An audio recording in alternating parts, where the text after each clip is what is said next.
Olá amigos, boa noite, bem-vindos ao canal Daniel Simões e a mais este mega curso, segunda aula do mega curso.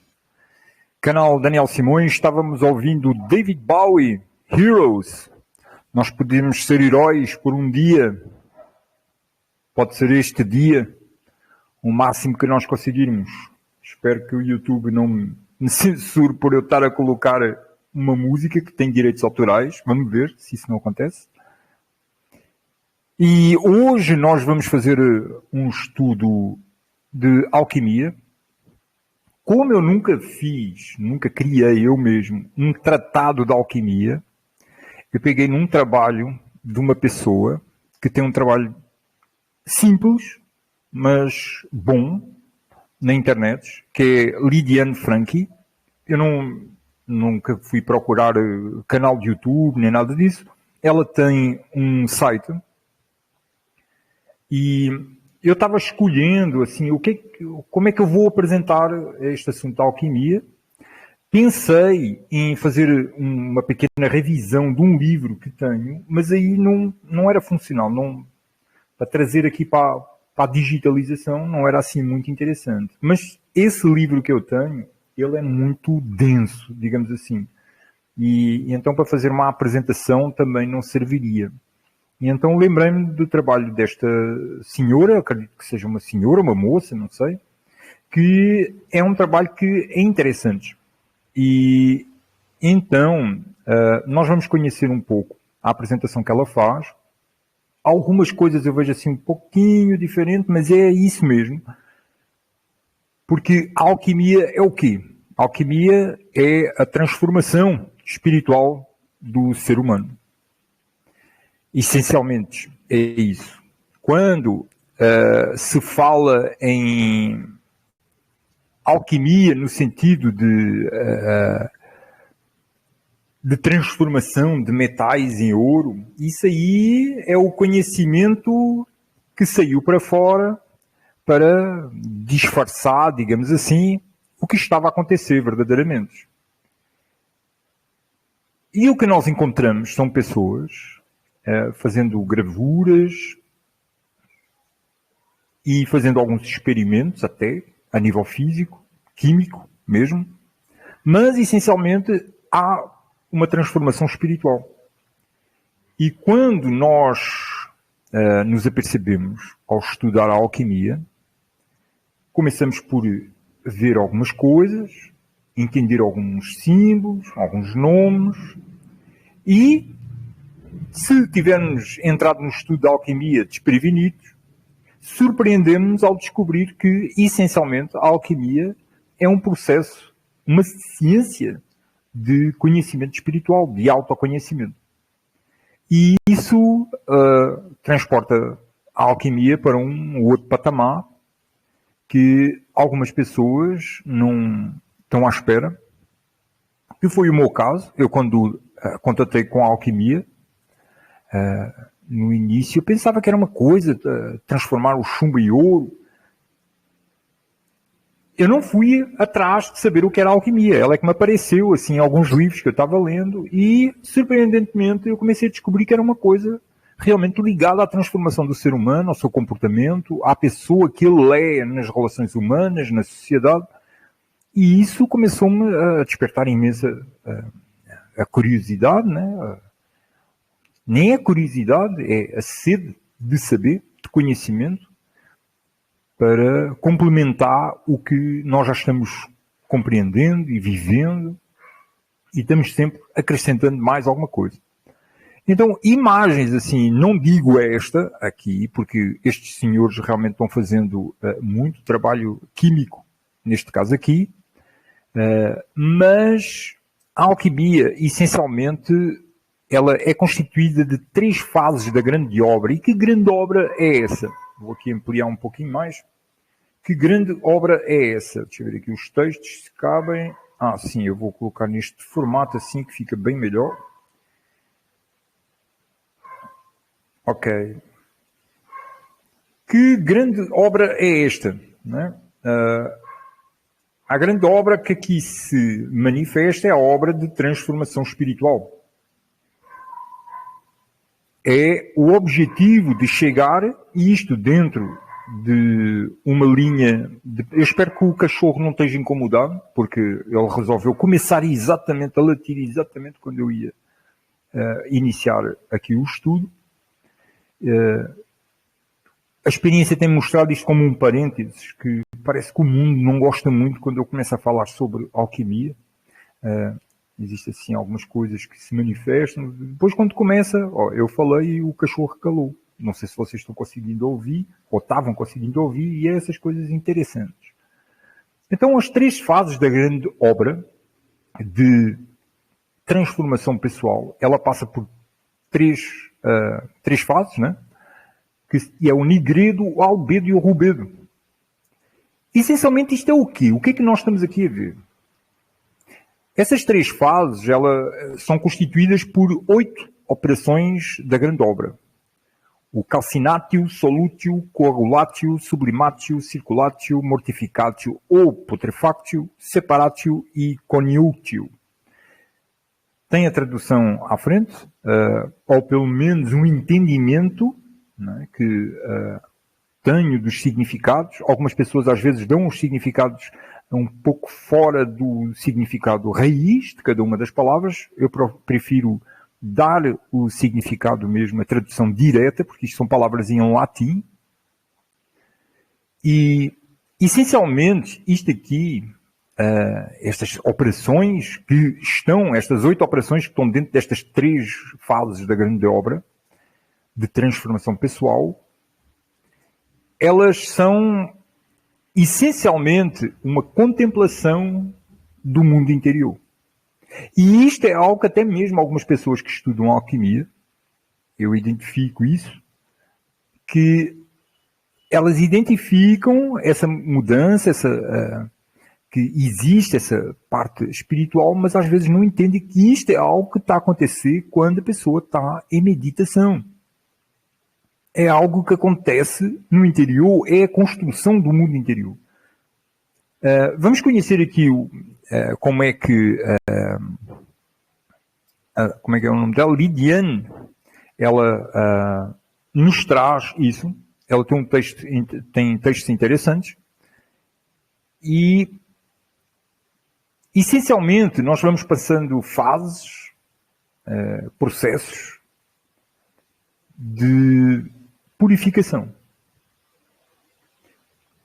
O conhecimento que se tem esotérico, ou exotérico, melhor dizendo, que é posterior, é que a alquimia, através da pedra filosofal, ela transforma o chumbo em ouro. Mas é o chumbo do coração em ouro. O ouro representa a luz purificada, o espírito purificado. Então nós temos o ouro, o sol, a luz, como arquétipos, símbolos da alquimia que representam o expoente máximo que, na linguagem ocidental, é Cristo. Numa linguagem oriental, é Buda.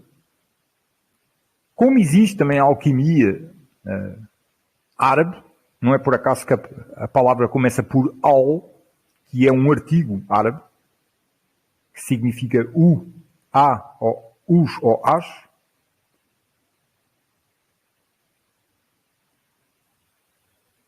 A pedra filosofal, ela pode ser dentro do islamismo, Allah. É tudo o mesmo. Então, nesta fase aqui, e quero deixar bem claro que eu não tenho um conhecimento absoluto sobre a alquimia. Não existe isso, conhecimento absoluto sobre a alquimia. Uma coisa é nós sabermos estes nomes, outra coisa é nós estarmos dentro do processo. E mesmo assim, nós ao estarmos dentro do processo, nenhum de nós está na última fase deste processo, que é chegar na pedra filosofal, que é Cristo. Então nós o que podemos fazer é procurar entender o que está sendo dito com os significados das palavras e procurar, através da nossa experiência, intuição e às vezes até imaginação, procurar entender o que é que está sendo dito. Às vezes nós, na nossa caminhada, pode ser que nós tenhamos relampejos que nos apresentam a pedra filosofal, mas uma coisa é nós temos um relampejo, e aí a pessoa passa anos e anos e uma vida toda nunca mais tem relampejo nenhum. Outra coisa é a pessoa chegar na pedra filosofal e ela passa a ser esse relampejo, essa centelha desperta. Então uma coisa é a apresentação, que a maior parte dos neófitos tem, a apresentação da luz interior, desse expoente máximo, dessa inteligência suprema. Outra coisa é o mergulho e a fundição, a união com esse último estágio desta fase de purificação. Não existe aqui, na minha visão, não existe evolução espiritual. Existe purificação espiritual. Se nós olharmos essa visão de evolução espiritual, é algo da nova era que nos coloca perante um vazio do infinito da evolução.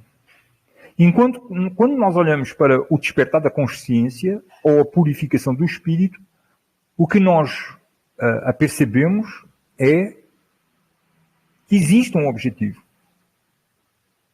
E esse objetivo é a purificação da mente, do espírito, é chegar na pedra filosofal, que é Cristo, que é Buda, que é Allah. Então, se eu, ou qualquer um de vocês, ou outra pessoa, como cientista espiritual,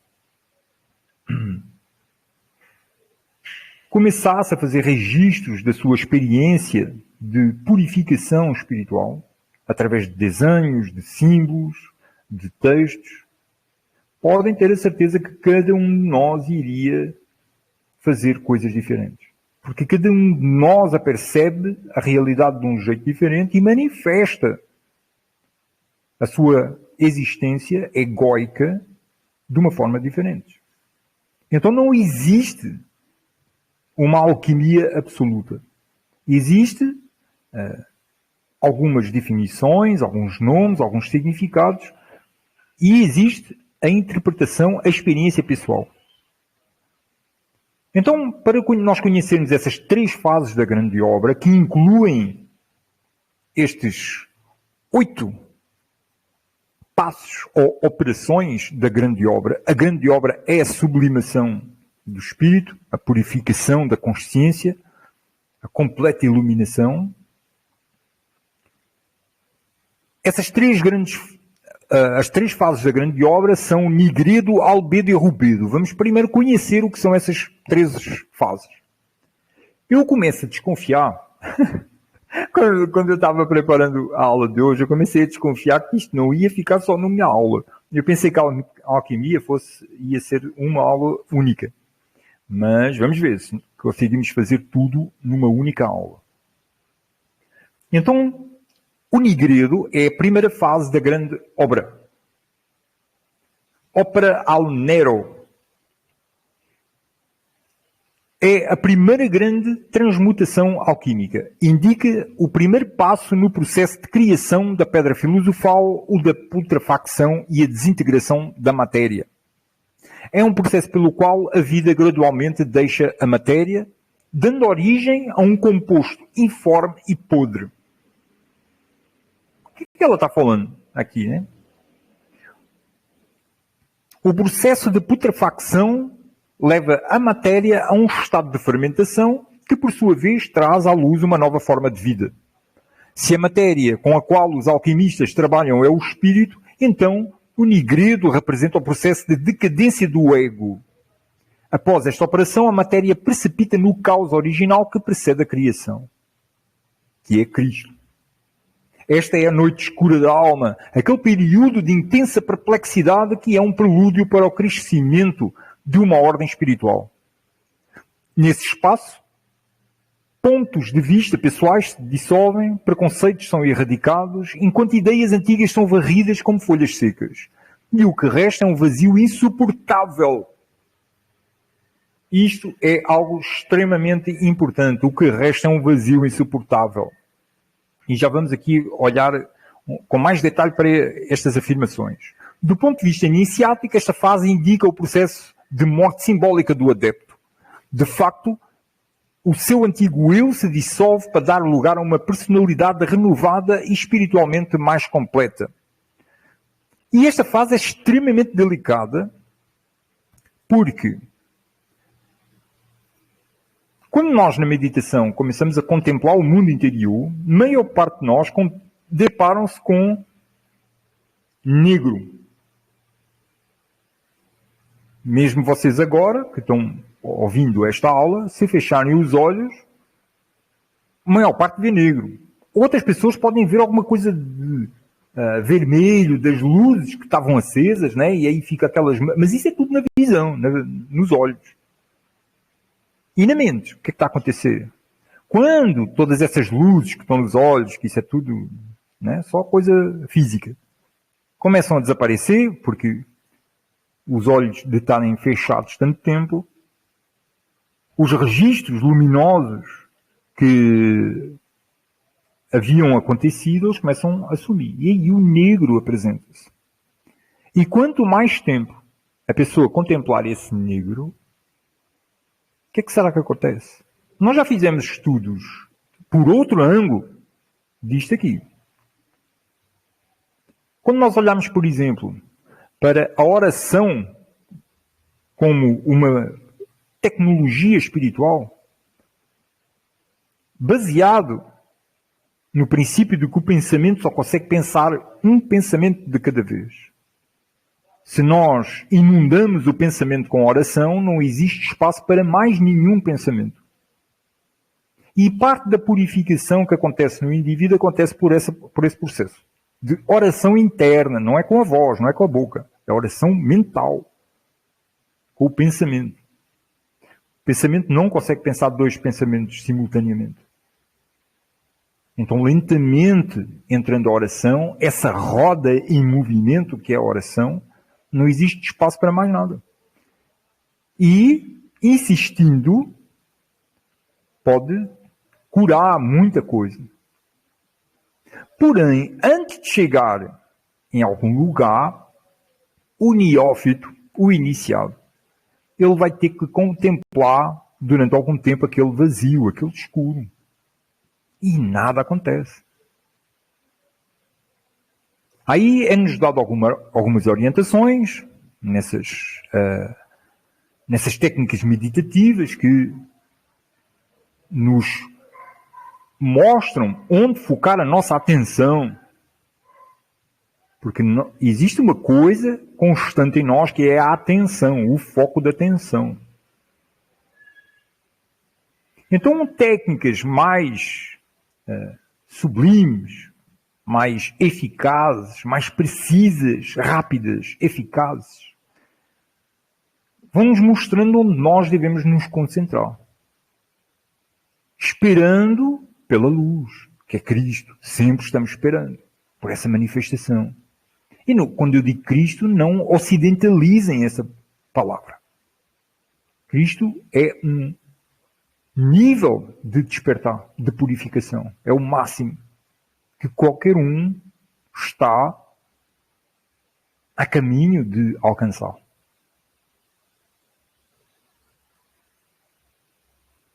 Então, quando o neófito começa a observar esse negro, essa matéria negra mental, pode demorar dias.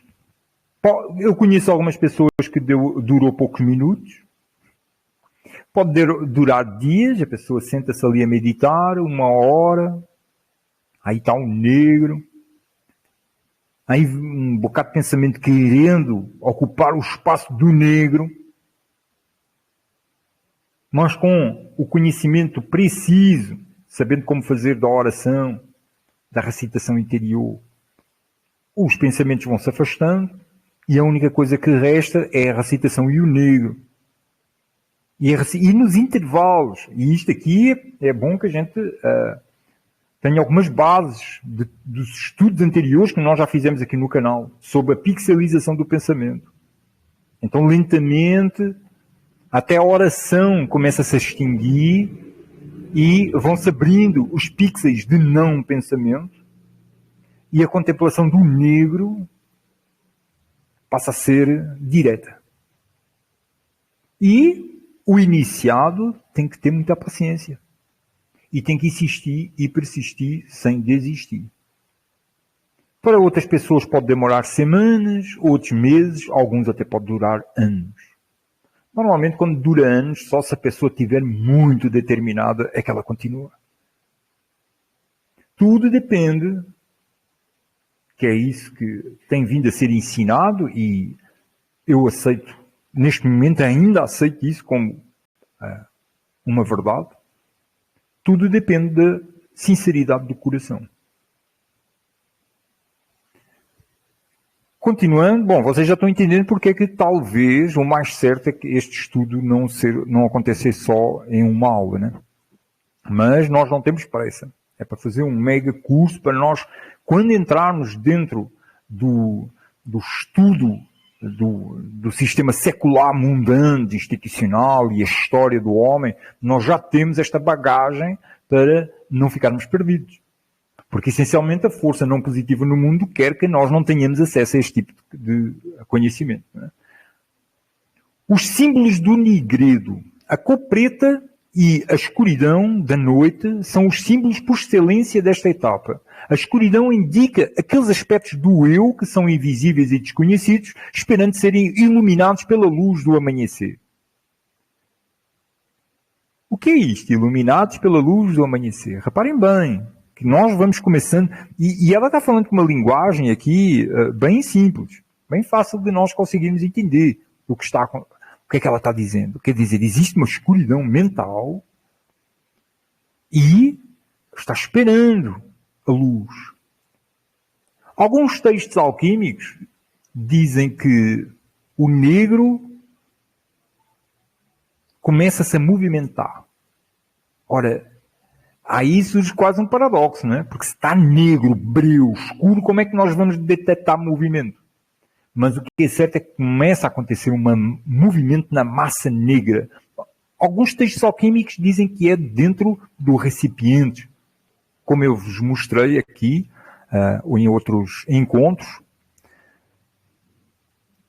Nós vemos muita representação alquímica com este frasco. Este frasco é o espírito, é a mente, é todo o ego aqui.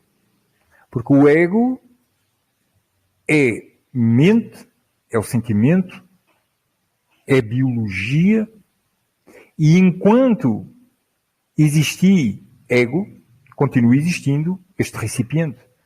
Este recipiente é onde o cientista espiritual faz as experiências. Agora reparem, este recipiente é o cientista. Este recipiente é o laboratório onde o cientista faz as suas experiências. E este recipiente é o objeto de estudo. Tudo simultaneamente. É o cientista, laboratório e objeto de estudo. Quando, finalmente, o cientista consegue chegar com sucesso na pedra filosofal, o recipiente desaparece.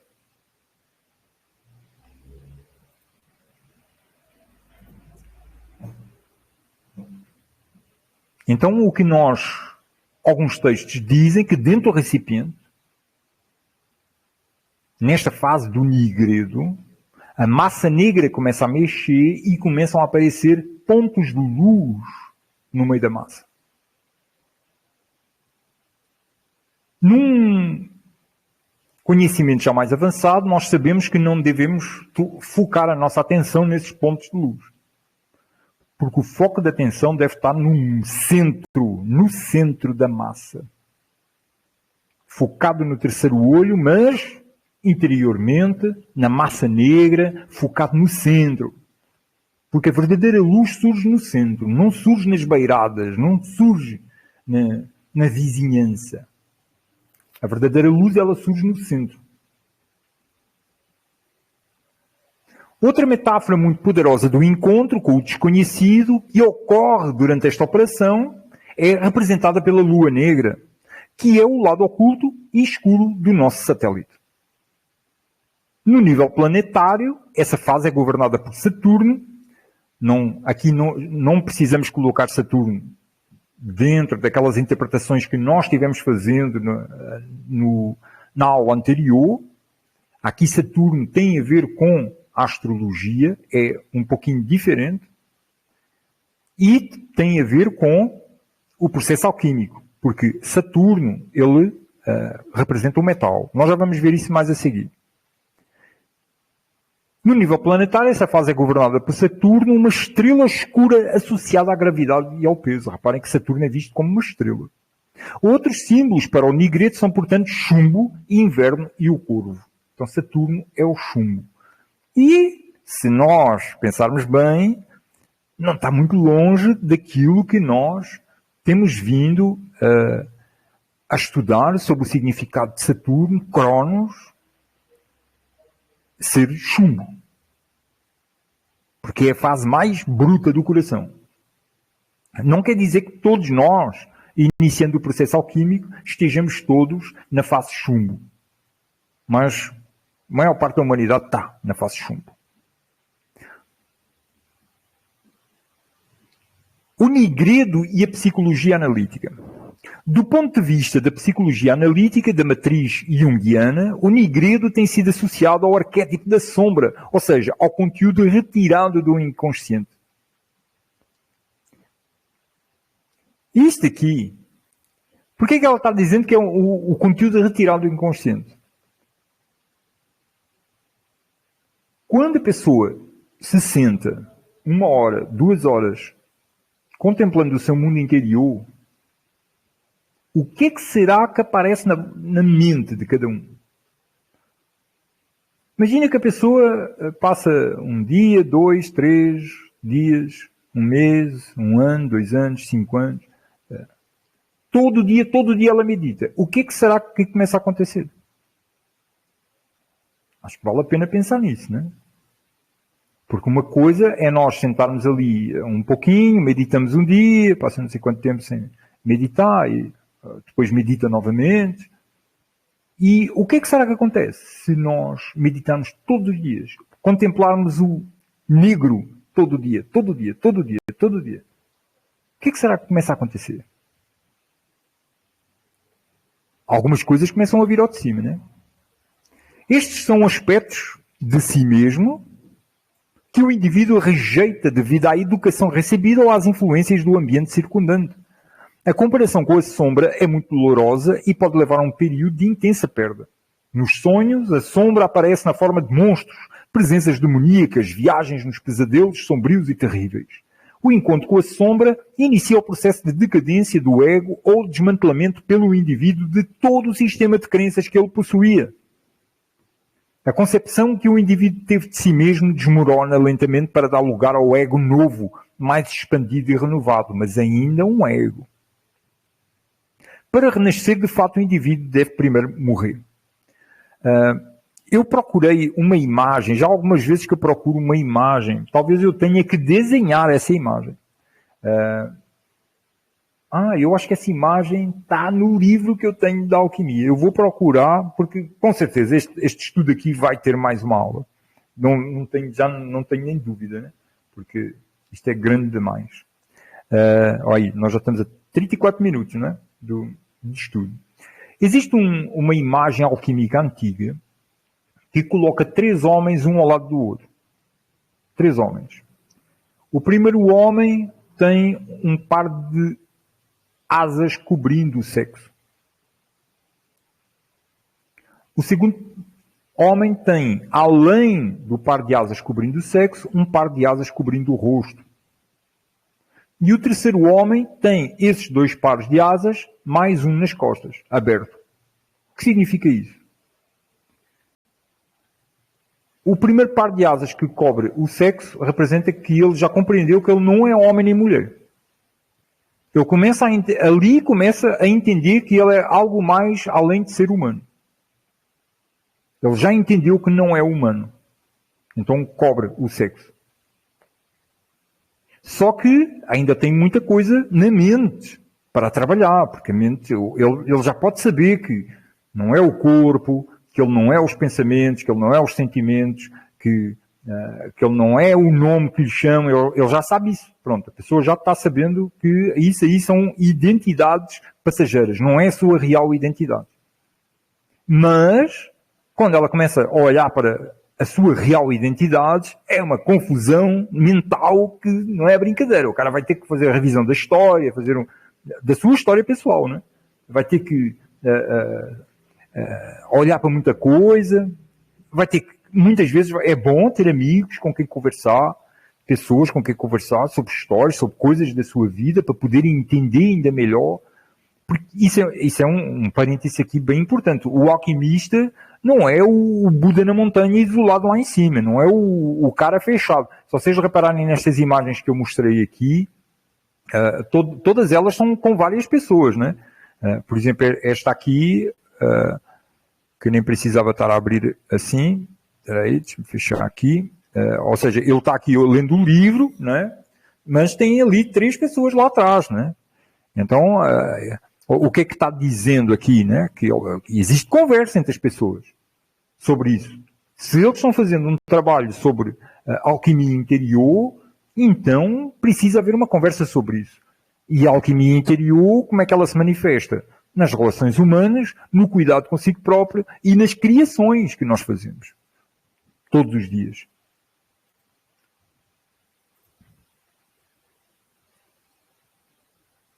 E depois surge, quando ele já conseguiu superar, transcender as identidades ilusórias, e quando ele já consegue dominar, ter o domínio sobre a sua mente, de alguma forma, o suficiente, ele ganha o outro par de asas nas costas que o permite voar.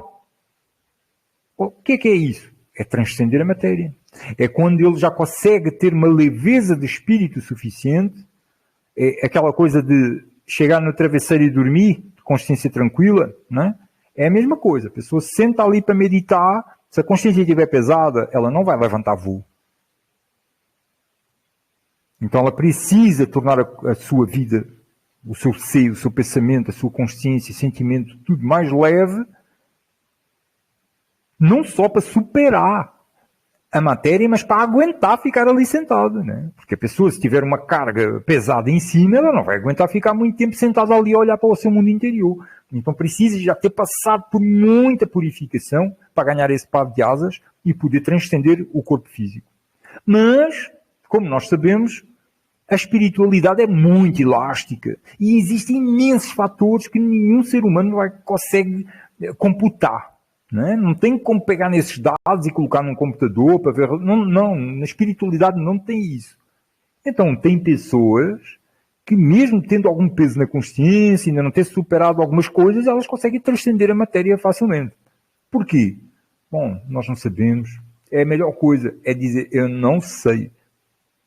Mas, por regra geral, para a pessoa conseguir transcender o corpo físico, ela precisa já ter alguma leveza que lhe proporcione uma tranquilidade para estar ali quieta, imóvel fisicamente, aprender a ficar imóvel mentalmente, e aí ela transcende.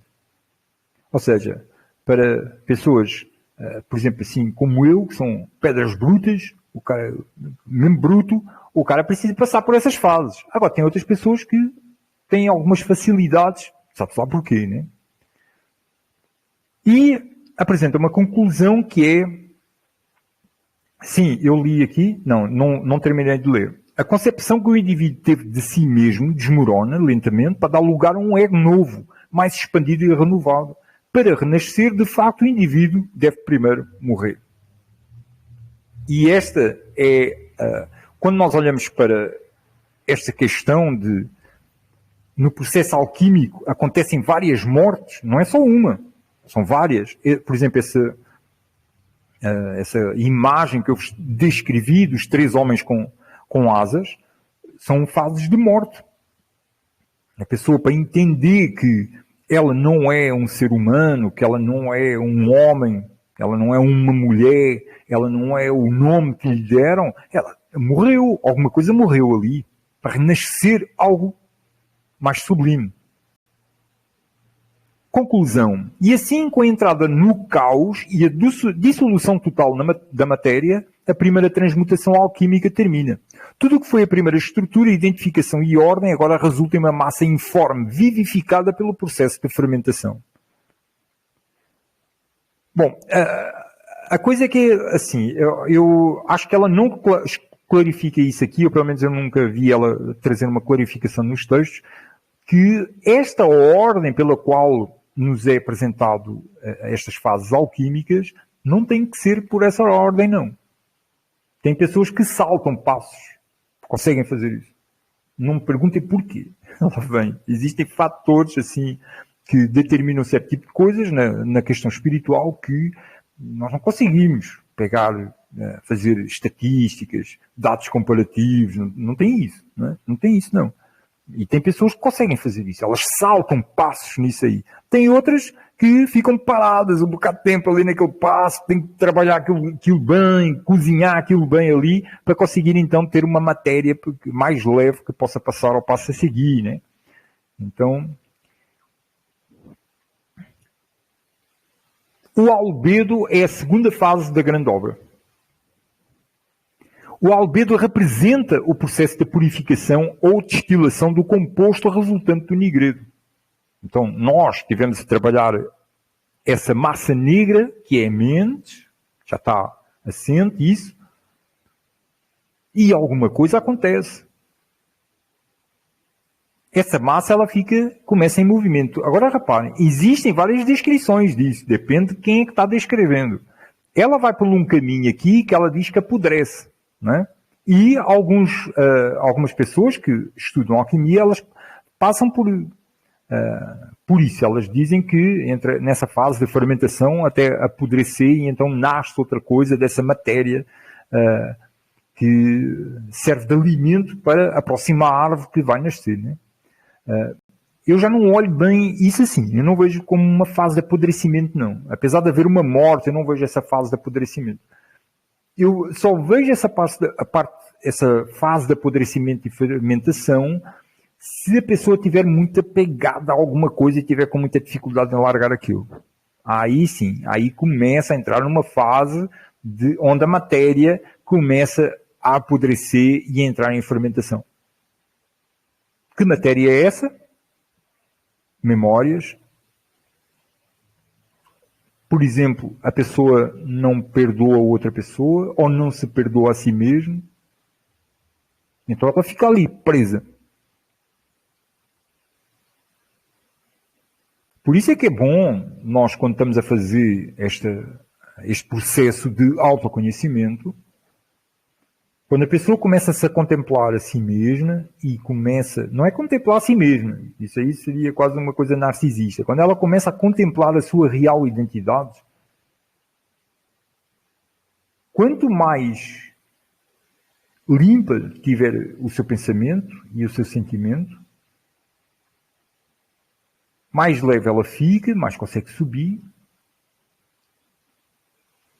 Mas, se a meio do processo surge um pensamento assim, pique, que diz, e aquilo ali, que foi falado, aquilo disseste ali, aconteceu assim. Aí, às vezes, começa lá no fundo, assim, bem longe, começa a aparecer essa insinuação de pensamento, que é o que estava descrito lá atrás. Começa a vir do inconsciente. Aí a pessoa, naquele processo de meditação, está tão bem, está tão leve, tranquilo. Aí começa a vir aquele negócio lá. Aí a pessoa, não, eu não quero olhar para isso, eu estou tão bem aqui, cara, está tão tranquilo, há tanto tempo que eu não sentia tanta paz aqui. Aí começa a vir aquilo, é inevitável, o pensamento vem como uma manada, né? Começa a se aproximar e nós começamos a ouvir aquilo. E se nós não tomarmos atenção, não começarmos a lidar com isso logo desde o início, está sujeito aquela manada a começar a tomar conta do nosso pensamento, e aí de repente lá, pronto, a pessoa para naquele nível onde ela estava, ela não desce, ela para naquele nível onde ela estava e vai ter que lidar com aquela situação e ela não sai dali enquanto não conseguir resolver aquela manada. Então reparem que a descrição do processo interior, através de simbologia, de termos, ela pode e é diferente de pessoa para pessoa. Quando nós fazemos aqui, como vimos aqui em cima, né, os nomes, né, são 3 fases da grande obra, 8 operações da grande obra, parece que isto é uma coisa assim, bem matematicamente previsto, e não é assim tão... Isto aqui são apenas luzes de inspiração para que nós façamos o nosso próprio processo alquímico. A partir da fase do albedo, a massa disforme resultante da transmutação anterior é submetida a um processo de destilação e preparada para a sua subsequente sublimação. Através desta operação, que traduz o lema alquímico solve e coagula, já vamos ver o que é que isso significa, que é solver e coagular, a matéria dissolvida durante o nigredo é recomposta em uma síntese mais alta. O principal símbolo de albedo é a água. Então reparem, lá em cima a matéria estava mais densa. Aqui ela começa a ficar mais leve, começa a se transformar em algo mais fácil de moldar, de mexer. O negrito, ali chama nigreto, ou nigredo, ele não consegue ser moldado, a pessoa pouco consegue fazer alguma coisa com aquilo.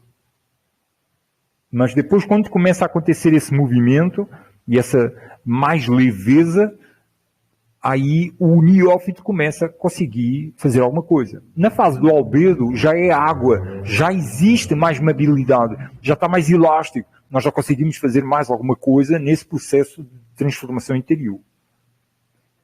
E isso é um elemento, a água, associado a ela em virtude da sua carga purificadora. No nível planetário, o símbolo do albedo é Vênus. Ou seja, é um símbolo feminino. Lembramos que Vênus também é conhecida como Lúcifer, a estrela que anuncia a manhã e, portanto, o fim das trevas. Então, reparem bem que isto aqui pode fazer alguma confusão a algumas pessoas. Como assim? Lúcifer é Vênus e ele é a estrela que anuncia a manhã e é o fim das trevas? Mas espera aí, Lúcifer não é o outro cara, o demônio? Não, Lúcifer é o portador da luz. Isto é um dos conhecimentos distorcidos pelo sistema, para que nós não entendêssemos o que é que está aí escondido aí nesse tipo de conhecimento. Lúcifer é a estrela da manhã. É o portador da luz, a primeira estrela da manhã. E Vênus é a primeira estrela da manhã. Se alguém acorda ou já ficou acordado até às 3 da manhã, 4 da manhã, aí vai ver que tem essa estrela, é a estrela d'alva, também conhecido como estrela d'alva, que é a primeira estrela da manhã. Ela é a última da manhã e a primeira da noite. Eu estava dizendo a primeira da manhã, peço desculpa. Ela é a última, a última da manhã, a última estrela a apagar e é a primeira a acender. Se vocês tiverem hipótese de pegar uma Bíblia e lerem o final no Apocalipse, que é uma das passagens, assim, aquela que eu tenho mais em memória, mas tem outras espalhadas pelos livros da Bíblia, está lá Jesus falando no final, dizendo: eu sou a estrela da manhã.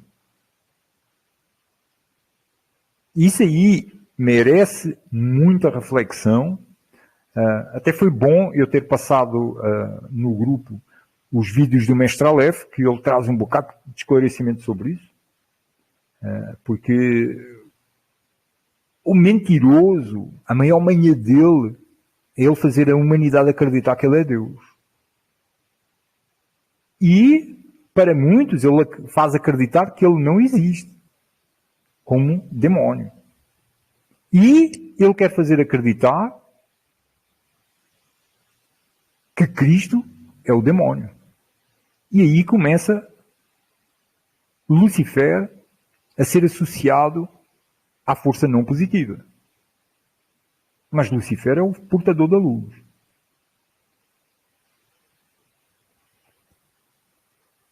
Outros símbolos de albedo são o cisne branco, a primavera e o amanhecer. A transição de nigredo para albedo também é representada pela imagem da transmutação do chumbo em prata. Albedo e as mudanças que ocorrem no nível psíquico. Nós já vamos depois olhar, eu já estou vendo que esta aula nós vamos olhar estas três fases da grande obra, vamos olhar os símbolos, para conhecermos um pouco mais dos símbolos, e depois, na terça-feira, nós vamos então olhar os 8 processos. Albedo e as mudanças que ocorrem no nível psíquico. Considere suas sementes. Os factos não eram para viver como bruto, mas para seguir a virtude e o conhecimento. Isto é um inferno de Dante. Considere sua semente. Os factos não eram para viver como bruto, mas para seguir a virtude e o conhecimento. Do ponto de vista psicológico, a fase de albedo é frequentemente associada à prática da consciência e da auto-observação, após um encontro com a sombra que ocorreu durante o nigredo. Observa a analogia entre a prática da consciência e o processo alquímico de destilação. A auto-observação permite que você observe suas emoções de maneira desapegada e objetiva. E, acrescento, observa as suas emoções entendendo que você não é as suas emoções. Você passa a observar o seu corpo entendendo que você não é o seu corpo. Você passa a observar o seu pensamento entendendo que o pensamento não é você. E aí surge a questão: quem está observando o pensamento? Quem está observando o sentimento? Quem está observando o corpo? Quem está observando o nigredo? Não tem muitos observadores, só tem um observador. E esse observador é a pedra filosofal. E é o observador que nós estamos querendo chegar. Dessa maneira, as condições são criadas para que a chamada sombra possa ser incorporada à personalidade. A psique para de julgar, o diálogo interior é interrompido e a alma finalmente se liberta de todos os condicionamentos mundanos, familiares e sociais. O diálogo interior é interrompido.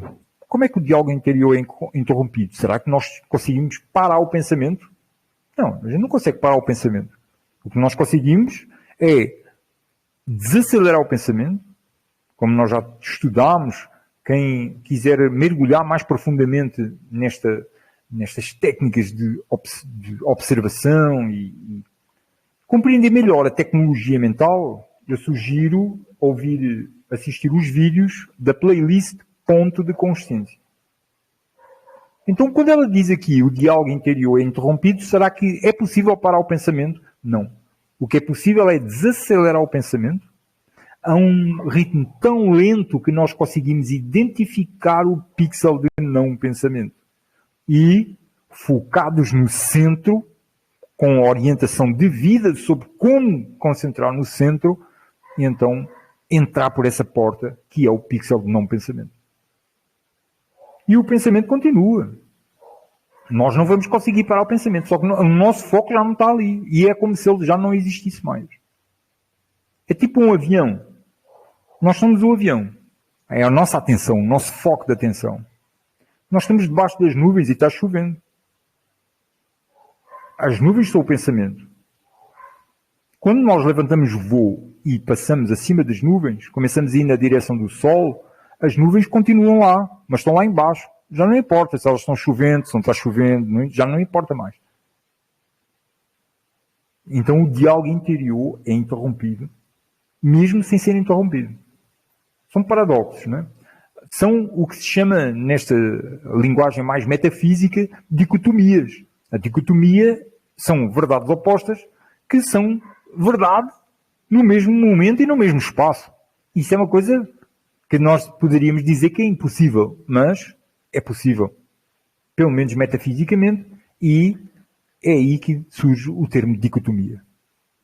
Então, a psique para de julgar, o diálogo interior é interrompido e a alma finalmente se liberta de todos os condicionamentos mundanos, familiares e sociais. Não quer dizer que a pessoa deixe de funcionar em termos mundanos, familiares e sociais. Não, ela passa a entender e a não se identificar com isso. Ela começa a entender que tudo isso é um teatro gigante. Mas o teatro, isto aqui é um parênteses, o teatro é bom de fazer. Nós podemos ver a Terra como uma oficina, como uma escola, como as pessoas, muita gente olha para a Terra de várias maneiras, mas é um lugar bom. É um lugar bom. Tem algumas coisas boas que não são boas que estão aqui na Terra, agora. Né? Mas a Terra é um lugar bom. E é bom nós entrarmos nesse papel, assumir o papel egóico que estamos escolhendo a representar e assumir com o máximo de responsabilidade possível e amor, né? Mas já não nos identificamos com isso. Já não sofremos tanto com as percas. Se perdemos alguma coisa, já temos mais facilidade em olhar para isso com mais desapego, com mais entendimento. Mas neste ponto sabemos que o psíquico não é mais suficiente para descrever todas as mudanças na alma. É por isso que albedo também indica a libertação metafórica da alma, dos laços da corporalidade, um estado que é alcançado graças a uma maior autoconsciência. Eu começo a ler muito e de vez em quando começo a enrolar a língua. Por mais paradoxal que possa parecer, o encontro com a sombra levaria à descoberta de suas próprias aspirações e à morte gradual da animalidade. Aqui, ainda hoje eu escrevi para uma pessoa dizendo que o artista já é meio santo. A pessoa que manifesta em si essa veia artística, ela já é meio santo. Porque ela já entrou numa fase de criatividade. É realmente a manifestação máxima do ser humano aqui na Terra. É isso aí, é criar. Criar no sentido de transformar, né? Porque nós não conseguimos verdadeiramente criar nada. Nós apenas pegamos em coisas e transformamos. Possibilitamos que exista movimento, transformação, mudança. Nós pegarmos uma semente e enterrar na terra é um processo criativo, mas nós não somos nós que transformamos. Nós criamos as condições para que a transformação aconteça. A mesma coisa que um quadro, A pessoa, ela não está criando nada, ela simplesmente pega numas tintas que já estão feitas e vai colocar ali naquela tela que já está feita, também a tela, né? Ela simplesmente dá uma transformação e um movimento diferentes. Por mais paradoxal que possa parecer, o encontro com a sombra levaria à descoberta das suas próprias aspirações e à morte gradual da animalidade. E não é raro ver as pessoas, quando começam a sair dessa fase mais adormecida, começarem a ir atrás das suas aspirações. E é preciso coragem, muitas vezes, porque a aspiração muitas vezes não está associada a dinheiro. E a pessoa precisa de dinheiro para pagar as contas, né? E então precisa, muitas vezes, fazer uma ginástica para descobrir como ir atrás da sua aspiração e, ao mesmo tempo, conseguir pagar as contas e comer, né? É possível. Mas não é fácil no mundo de hoje. Em outras palavras, durante esta fase, estamos testemunhando o despertar gradual do homem que se encontra adormecido dentro de cada indivíduo. E isso não acontece através da repressão, mas através da realização da sua verdadeira natureza. Texto muito bom. E chegamos então à terceira fase, que é o rubedo, a terceira fase da grande obra, que é, digamos assim, chegar no objetivo. Iluminação, fênix, ouroboros, andrógeno, a fase do processo alquímico da iluminação, pedra filosofal. Aqui um pequeno parênteses. Nesta trajetória de estudo que tenho vindo a fazer, eu já encontrei Cristo sendo chamado por 5 pedras. Na Bíblia, ele é chamado de pedra base, pedra de esquina, pedra angular. Na alquimia, ele é chamado de pedra filosofal. E existe uma outra pedra, que é a pedra cumeira, que é a que está na ponta da pirâmide. Rubedo, ou ópera al rosso, é a última grande transmutação alquímica que culmina na conclusão final da grande obra. Esta é uma das operações bastante obscura, da qual os alquimistas forneceram apenas explicações fragmentárias. Como? Porque reparem, porque é que os alquimistas forneceram apenas explicações fragmentárias? Quando nós estamos a fazer, já fizemos diversas vezes aqui no canal, estudos sobre o ponto de consciência, uma coisa que eu deixo logo claro é que nós jamais vamos conseguir falar do ponto. Desse centro de vida que somos nós. Porque ele é sem forma, é sem dimensão, é sem movimento, logo sem percepção temporal e está em todo o lugar. Não foi criado, logo não vai deixar de existir.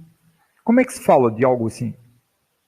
Se não tem forma e não tem dimensão, como é que as palavras que são tridimensionais, são percepções tridimensionais, como é que elas vão descrever algo que não tem forma? Não tem como. A única coisa que nos resta fazer, quando nós estamos usando técnicas de matemáticas ou químicas ou verbais para falar sobre isso, para nos exprimir, explicar, estudar a consciência central, vou-lhe chamar assim, começa a chegar uma hora que é insuficiente. Não tem como falar sobre isso. Logo, os alquimistas, em relação à fase final, eles não têm nem como falar sobre isso. Talvez a melhor maneira que eles possam dizer é fazer uma tela e botar um ponto no meio. Já teve uma exposição assim, que o cara fez uma tela gigante com um ponto no meio. Aí o pessoal, uau! Sabe, aquele pessoal que valoriza o mijatório como exposição, né? Tem pessoal que vê o mijatório assim, urinol, né? Como se chama. Exposto e virou uma obra de arte, um urinol, né? Uma privada também, em Portugal chama-se sanita, né? Também, ou seja, aí o cara fez um quadro e botou um ponto. Ora, mas esse quadro aí até poderia representar alguma coisa bem avançada. Isto aqui que nós estamos aqui a falar pode ter uma representação muito interessante. O cara faz uma tela toda branca com um pontinho no meio só. Aquilo é, para mim, né? Para mim, não para ele. Eu sei que para ele não foi, mas para mim aquilo ali está representando o ponto de consciência que não tem como representar. E o pessoal, uau, o cara fez um quadro com um ponto no meio. É aquela a estupidificação da cultura, né? Cada vez mais. Acabar com o belo, com... Então não tem como os alquimistas fornecerem explicações mais detalhadas sobre esse processo. Lembramos que a grande obra e o itinerário que o alquimista deve percorrer para fazer a pedra filosofal. Este caminho está dividido em 3 fases, que foi o que a gente já teve vendo, o nigredo e o albedo. Se durante as fases de nigredo e albedo a matéria é apodrecida e destilada, respectivamente, durante a fase de rubedo ela é elevada e sublimada. O significado alquímico de rubedo. O principal efeito da sublimação da matéria da ópera durante o rubedo é a reunificação final dos opostos. Por isso é que esta imagem... Não era aqui. Sim, aqui.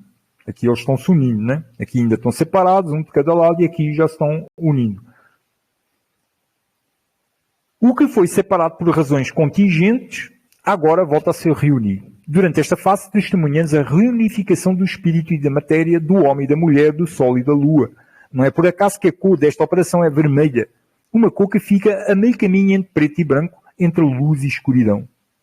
Finalmente, a conclusão de Rubedo marca a realização da pedra filosofal, uma substância capaz de conferir imortalidade, adquirir onisciência e transmutar metais em ouro. Aqui eu diria de outra forma. Tem aqui algumas coisas que eu diria de outra forma. Primeiro, a cor vermelha ela é positiva quando tem o fundo branco. Quando ela tem o fundo escuro, ela não é positiva. Então, quando é associada a cor vermelha aqui como sendo o meio caminho entre preto e branco, eu não vejo muito assim. Nesta fase aqui, se eu lhe desse alguma cor, seria o amarelo. Porque o amarelo é a cor que vai já se desfazendo, digamos assim, sumindo para o branco. O vermelho, eu não vejo isso assim, né? Eu vejo que o vermelho já é uma fase lá mais para trás, né? Mas é a tal coisa que eu vos digo. Eu não estou dizendo que está errado dizer vermelho. É a experiência da pessoa que descreveu o processo.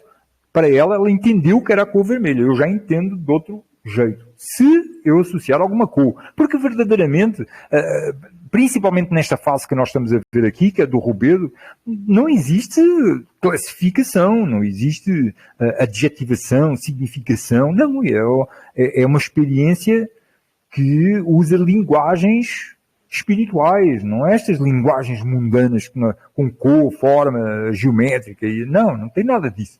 Né? Então nós ao falarmos isto aqui, nesta fase aqui, quase tudo o que está sendo dito é errado. Né? É a união dos polos.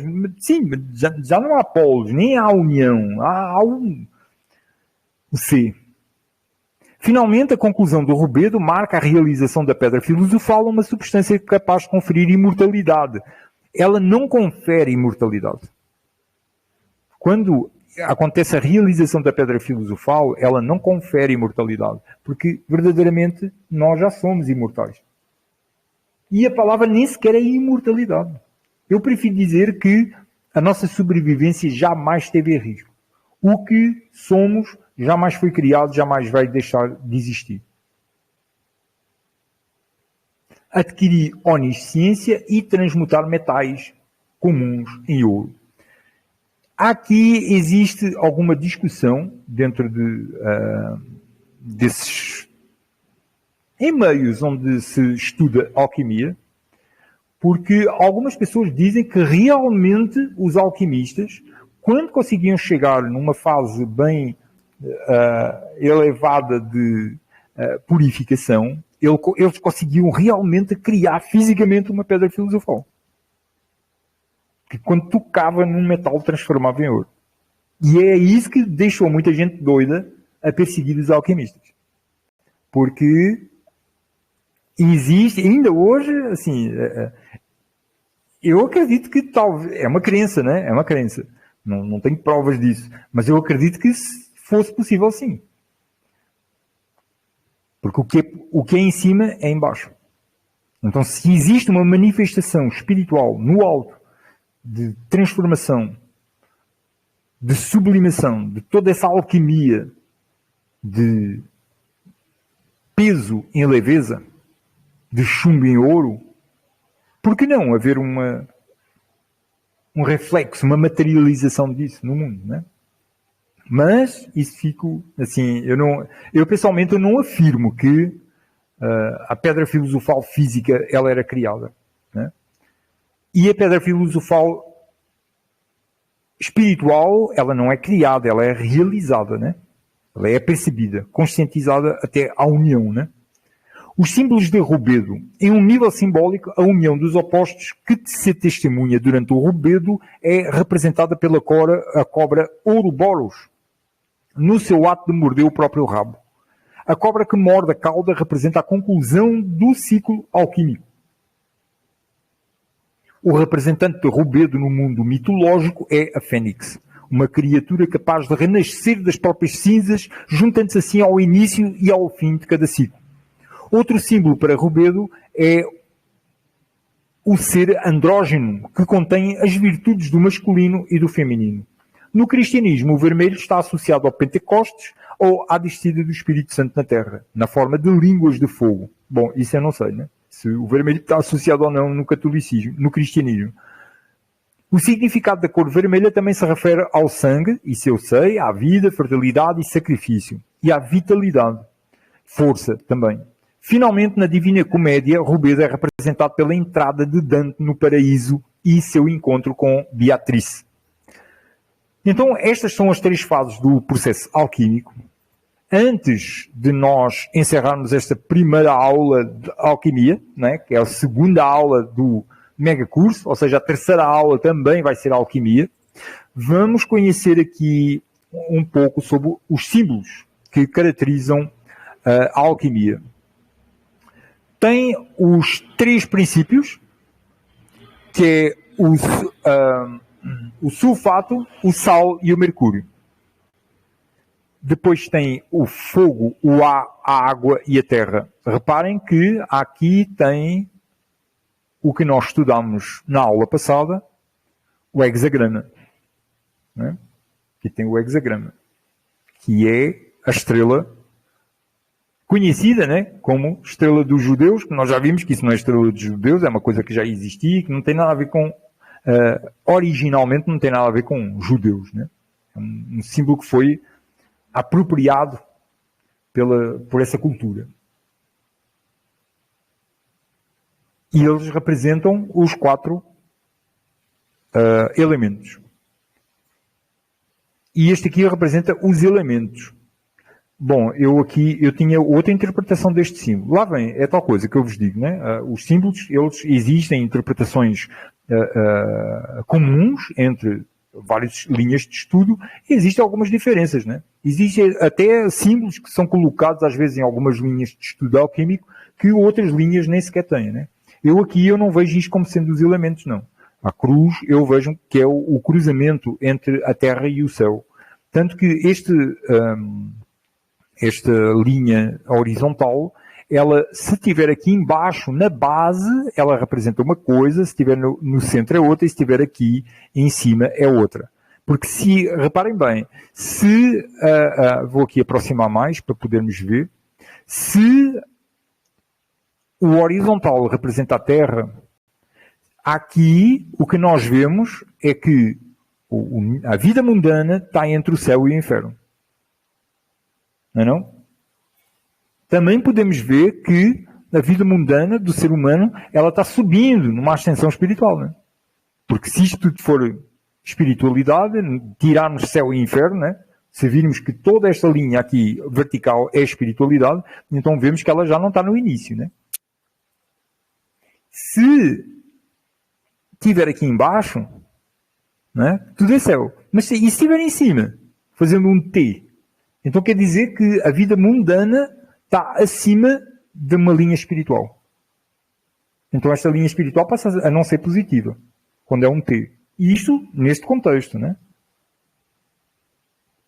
Mas cada um, aqui neste caso, ele está representando os elementos, né? Ou seja, os 4 elementos.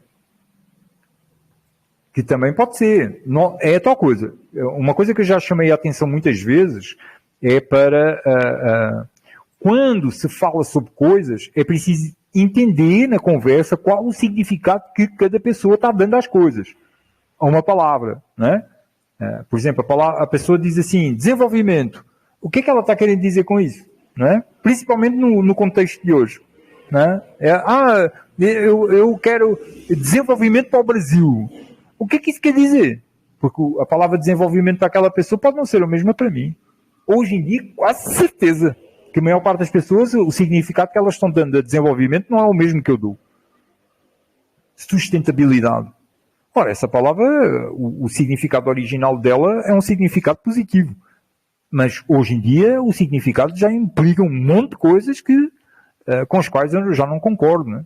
Então isso é muito bom nós procurarmos entender o significado que se dá às coisas.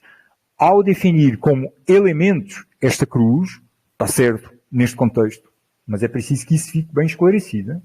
Aí depois tem os símbolos planetários associados aos metais. A Lua é prata, Mercúrio é Quicksilver. Espera aí, Quicksilver é uma marca e eu não sei o que é. Vamos aqui pesquisar.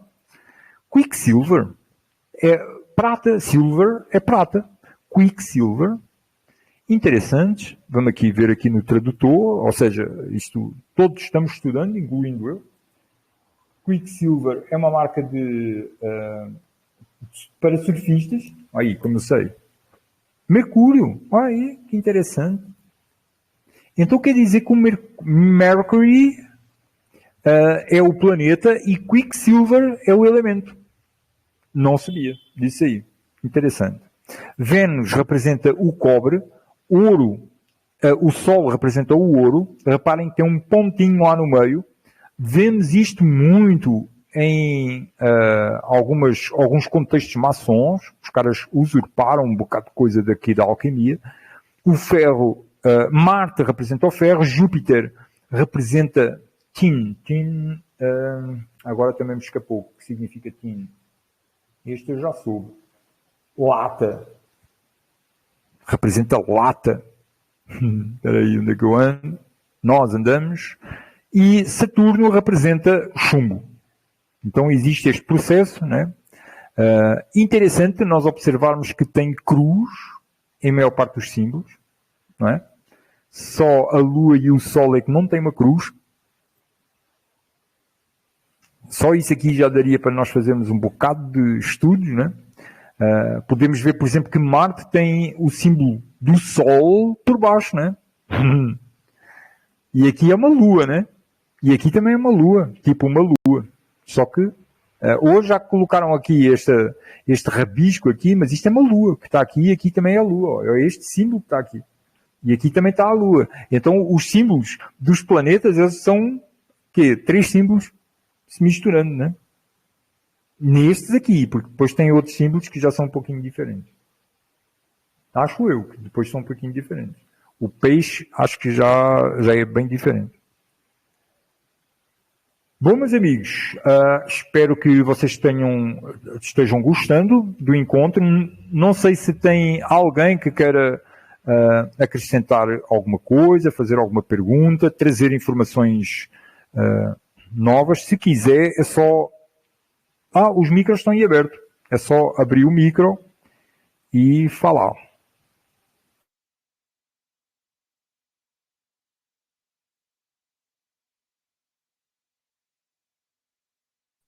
Daniel, boa noite. Oi, Márcio. Daniel, muito, muito profundo isso aí. Eu quero te agradecer, cara. Nossa Senhora, que negócio maravilhoso. Que estudo, hein? Muito bom. Deixa eu te perguntar uma coisa. Quando você, no decorrer da tua experiência de busca, em termos de você fazer a meditação, você tem assim como é que eu posso falar? Você já adquiriu uma experiência na meditação, por assim dizer?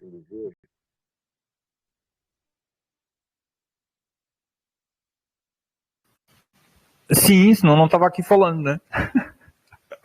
Curto e grosso, né? A resposta. Eu não sei muito bem assim a profundidade do que está querendo saber, mas sim, claro, que já passei algumas experiências, né?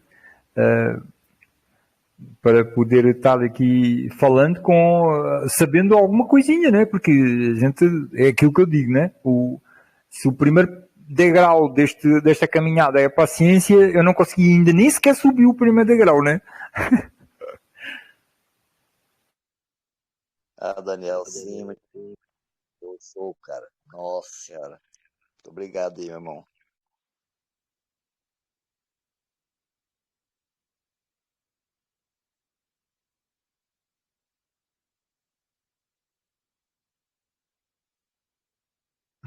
Ô, Daniel, tá me ouvindo bem?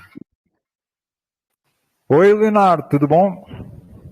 Tudo bom, boa noite todo mundo. Assim, eu queria até complementar o que o Márcio acabou de falar, justamente isso que você eu tô aqui ouvindo sua aula com a mão na cabeça, sabe? Porque parece que agora tá começando a fazer um certo sentido, porque eu já passei, assim, já devo ter, eu calculo que uns 7 a 10 anos que eu leio bastante sobre a parte dos ocultistas, né? Desde a clavícula de Salomão até passando por geometria sagrada e tudo mais. E, no entanto, agora parece que está começando a fazer o sentido. Parece que eu não consegui achar um link com relação a uma coisa com a outra, entendeu? Porque sempre existe um link com tudo, né? Igual, por exemplo, se você for ver as cartas do tarô com a simbologia alquímica, com a simbologia da Kabbalah e tudo mais, tudo parece que está convergindo para um ponto só. E agora, com esse estudo alquímico aí, eu estou começando a entender o que, por exemplo, eu lia e não conseguia entender. Igual, por exemplo, a parte do Dante, do Dante, né? Do inferno, é justamente isso. Ele fala que quando ele chegou na porta do inferno, ele simplesmente falou assim: ele leu, esqueça a partir de agora, você passou por esse portal, esqueça toda a sua esperança. Ou seja, no caso, a esperança agora eu comecei a conseguir traduzir como se fosse um ego. E no final, aí, a parte do Rubedo, né? Ele realmente saiu, ele fez a destilação e acabou saindo para o paraíso. É realmente assim, eu tô impressionado, viu?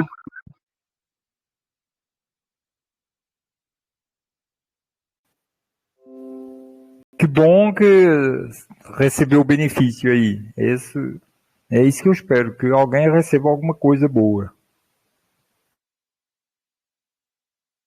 Daniel, eu vou fazer mais um comentário. Tô vendo um outro parâmetro para mim, sinceramente, muito massa isso aí, cara, muito profundo. Meu Deus do céu. Oi, Daniel.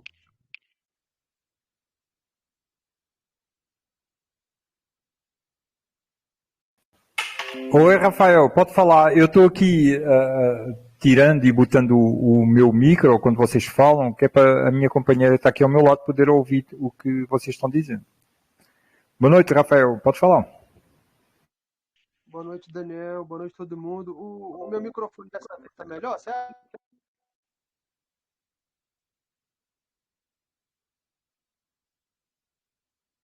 Não entendi nada, Rafael.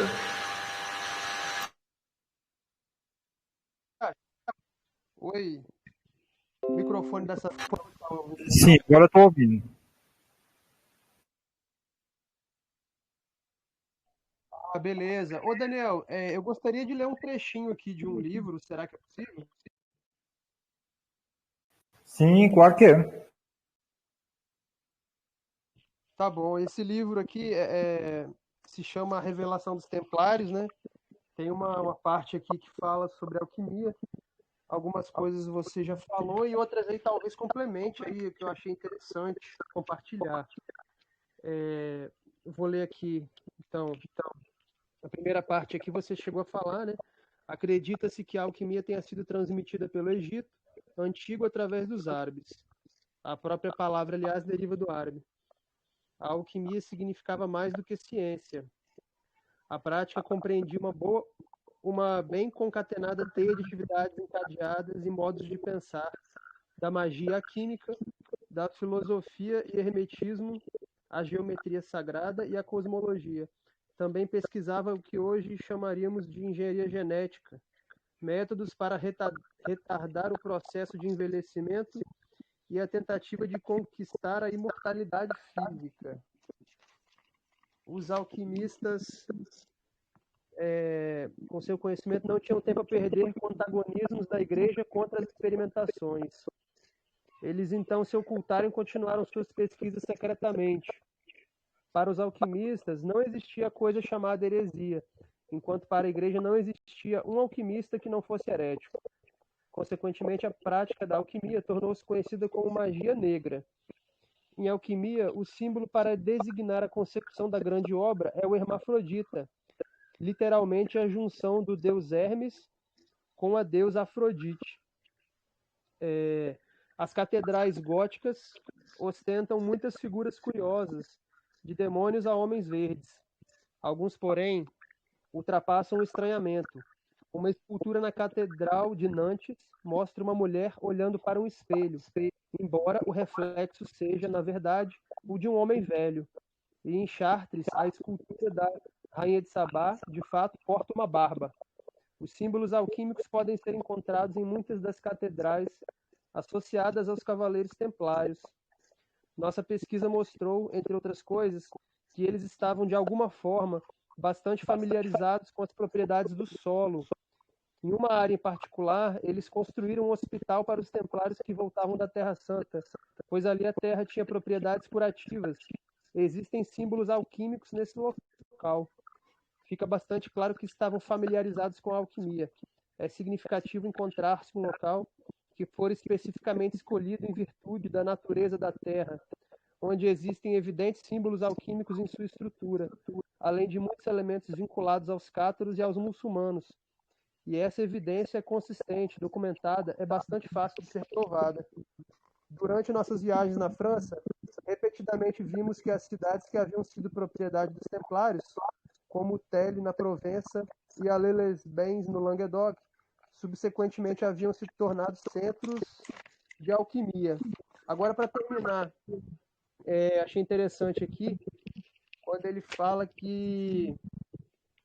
eu vou pular um pouquinho aqui na frente, que ele fala da lenda do Graal, e fala de várias histórias que tem, né, sobre o cálice. Em todas as histórias, porém, a busca do Graal é uma alegoria para uma viagem espiritual do herói em direção e para além da transformação pessoal. Como já vimos, um dos principais motivos de toda alquimia séria era exatamente este. A igreja, sem dúvida, sentia-se mortalmente ofendida pelo fato de as histórias do Graal ignorarem ou absterem-se de afirmar sua autoridade e a sucessão apostólica. O herói age por si só, embora ocasionalmente receba ajuda em busca de esclarecimento espiritual e transformação. Assim, em essência, as lendas do Graal são textos gnósticos que enfatizam a responsabilidade do indivíduo para com o estágio de evolução de sua própria alma.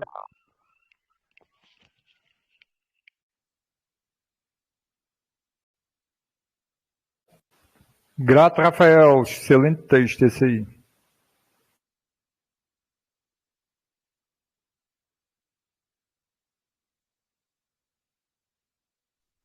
Ô, Daniel, sobre...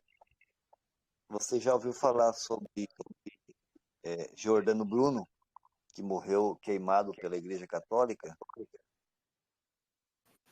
Sim, já ouvi falar sim. Estava ligado à alquimia também. Isso. Aliás, dizem que ele foi morto mesmo por causa disso aí, né?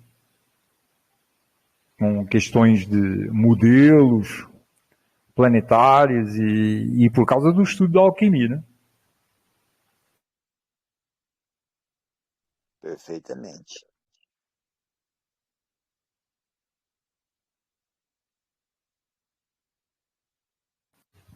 Bom, meus amigos, não havendo mais contribuições... Rafael, tu quer falar, Rafael? Só uma curiosidade aqui que você chegou a ler no texto, que a questão do Cristo, da gente não encarar essa figura muito como uma coisa externa, histórica, né? A gente saber que existe dentro de nós na verdade, o Cristo, essa luz, ela vem de dentro para fora. E muitas das vezes a gente está lendo ali na Bíblia são alegorias, né? Personificadas, né? Então é muito mais impessoal do que a gente pensa. Aqui tem só duas linhas, né? Que fala bem assim. É bastante significativo que o Evangelho de Filipe, de Nag Hammadi, aplique o termo Cristo a todos os enunciados no gnosticismo.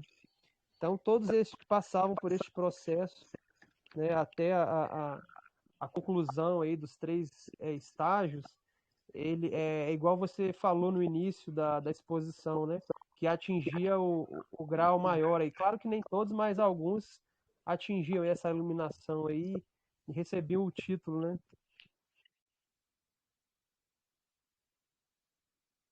Isto significa o ungido, né? Exato. E na própria Bíblia, mesmo nessas versões agora mais atualizadas, que, por favor, né? Cada vez está... as traduções cada vez estão piores, né? Mas mesmo nessas traduções mais atualizadas, nós encontramos a passagem que os discípulos perguntam a ele: Senhor, Senhor, quando é chegado o reino dos céus? E ele responde: o reino dos céus já chegou e está em vós. Aí, noutra passagem, ele diz: o que eu fiz também vós podereis fazer, e mais ainda, porque eu vou para o céu, para os céus, e vocês ficais na terra, vós ficais na terra. Então, ele aí já nos está dando a dica, não é? Que o reino dos céus já chegou e está em vós. Ora, ele ao dizer isso, derruba todas as religiões que existem. E já está dizendo onde é que o reino deve ser buscado, né? Já está dizendo, quando ele diz assim, o meu reino não é deste mundo. Aí depois ele diz, o reino dos céus já chegou e está em vós. Então já está dizendo onde é que está o reino, né? Aí o que é que as novas eras e a Igreja Católica colocam? Os paraísos fora de nós. O paraíso não está fora de nós. O jardim do Éden, não aquele jardim do Éden onde possivelmente o ser humano foi criado, o jardim do Éden alquímico está em nós. Não é?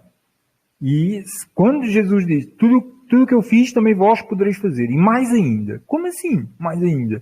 Porque ele desapareceu no meio de uma multidão, ele fez cegos de nascença verem, ressuscitou depois de 3 dias, e ele está dizendo que nós podemos fazer mais ainda. Então ele está falando de tecnologias espirituais. Ô Daniel, numa outra passagem lá, um apóstolo pergunta sobre o reino, né? Como é que se assemelha e tal, como é que encontra. Aí Jesus fala que o reino dos céus não tem aparência externa, ele não pode ser encontrado nem aqui e nem ali, né? Aí eu acho que é essa parte que finaliza, que você falou, ele está dentro de vós. Então é totalmente um processo interno, né? E isso daí, se a gente for levar ao pé da letra, acaba com a autoridade da igreja, esse monopólio da religião, da religiosidade, da espiritualidade deles cai por terra, né? Ainda tem aquela passagem que lhe perguntam, Senhor, como podemos entrar no reino dos céus? E ele pega numa criança e diz, sede com qualquer coisa, já não lembro bem como é que está escrito, né? Que para entrar no reino dos céus, vós temos que ser como estas crianças. Temos que voltar a ser criança. Ele diz, mas como assim voltar a ser criança? Temos que morrer, voltar a nascer, qualquer coisa assim. Ali tem uma passagem onde é insinuada a reencarnação, nessa passagem. Mas ele diz, temos que ser como crianças, novamente. Então, se a reencarnação existe, ele está nos dizendo que é um processo ao longo de vidas. Mas ele também pode nos estar dizendo que nós temos que ter a criança em nós desperta. Que é aquele equilíbrio entre ser astutos como uma serpente e suaves como uma pomba. Né? A criança fica desperta em nós, mas o homem também está de olho aberto, vendo. Não é porque a criança está desperta na pessoa que a pessoa vira um otário. Não é isso aí, não. É exatamente outro negócio. E a pessoa começa a ser um homem com sentimentos puros, indo pela verdade, procurando fazer o que é bem, o que é mais justo, né? Então, meus amigos, nós estamos já com 1h30 de aula e eu não quero que estas aulas fiquem muito mais longas do que isso. Prefiro dividir em várias aulas. Na próxima terça-feira nós vamos continuar o estudo. Vamos então olhar os 8 processos da transformação alquímica, porque o que nós estivemos olhando foi, digamos assim, as 3 fases que englobam os 8 processos, né? E aí nós vamos mergulhar ainda com mais detalhe aí no processo alquímico. Então, meus amigos, agradecendo imenso a vossa participação e a vossa presença, que todos possamos dar um jeito a fazer essa alquimia em nós, na nossa vida, no mundo, o que pudermos fazer no mundo, né? Porque nós conseguimos fazer tão pouco, essa é a verdade. Nós conseguimos fazer tão pouco, por isso é que precisa cada vez mais gente fazendo essa obra maior para que sejam cada vez mais, né? A obra se manifeste cada vez mais. Então, meus amigos, muita luz para todos!